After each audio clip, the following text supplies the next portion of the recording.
WhatsApp ni urubuga nkoranyambaga ruri mu zikunzwe. Kuri iyi nshuro ikigo cya Facebook WhatsApp ibarizwamo cyatangaje ko umunsi ntarengwa wari warateganyijwe kuwa 8 Gashyantare washyizwe kuwa 15 Gicurasi. Mu mpera z'ukwezi kwa Mutarama ni benshi bagiye babona ubutumwa buturutse muri Facebook busaba kwemeza imikorere mishya y'uru rubuga rwa WhatsApp. Nyuma y'igihe kinini benshi binubira imikorere ya WhatsApp ndetse benshi banashinja uru rubuga kuba imbarutso yo kwinjirirwa bakibwa amabanga yabo.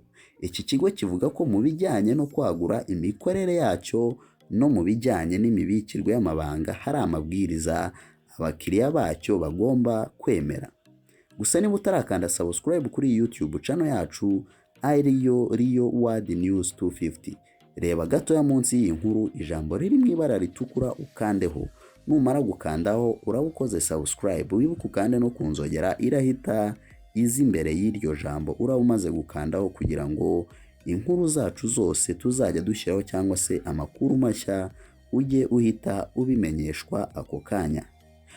Dukomeje ni inkuru yacu, iki kigo kiri gukaza umutekano w'abakiriya bacyo nyuma y'uko cyagiye kivugwaho ubudabagizi mu kazi ndetse no kugurisha amabanga y'abakiriya, ibintu byanatije umurindi imbuga nkoranyambaga nka Telegram ndetse na Signals kuba arizo zahise zisa nkaho zigarurira bamwe mu bakiriya bahoze ari aba WhatsApp.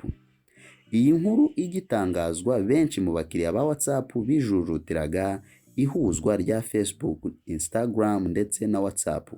Gusa iki kigo cya Facebook Inc cyakomeje kumara impungenge abakiriya bacyo ko nta kibazo biteye ndetse bizakorwa mu buryo bunoze.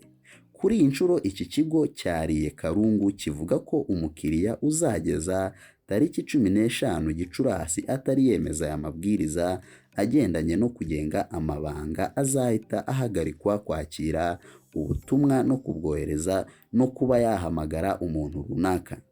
Ku rundi ruhande uzamara iminsi 120 atari yongera gukoresha konti ye ya WhatsApp izajya ihita isibwa burundu. Muri Mutarama 2021 iki kigo cyagiye gitungura benshi aho bamwe babaga baryamye babyuka bagasanga bohererejwe imenyeshwa cyangwa se notifications zibasaba kwemeza amabwiriza mashya y'iki kigo. Harimo ababikoze ndetse n'abandi batabikoze, ari nayo mpamvu yatumye benshi bahabwa amahirwe bakongererwa iminsi aho byavuye kuwa 8 Gashyantare 2021 bikimurirwa kuwa 15 Gicurasi. Nahangaha iyi nkuru ya Facebook ndetse na WhatsApp igarukiye, gusa mukomeze gukanda subscribe kuri YouTube channel yacu ariyo World News 250 kugira ngo nandi makuru yose tubagezaho mujye muhita mubimenyeshwa ako kanya.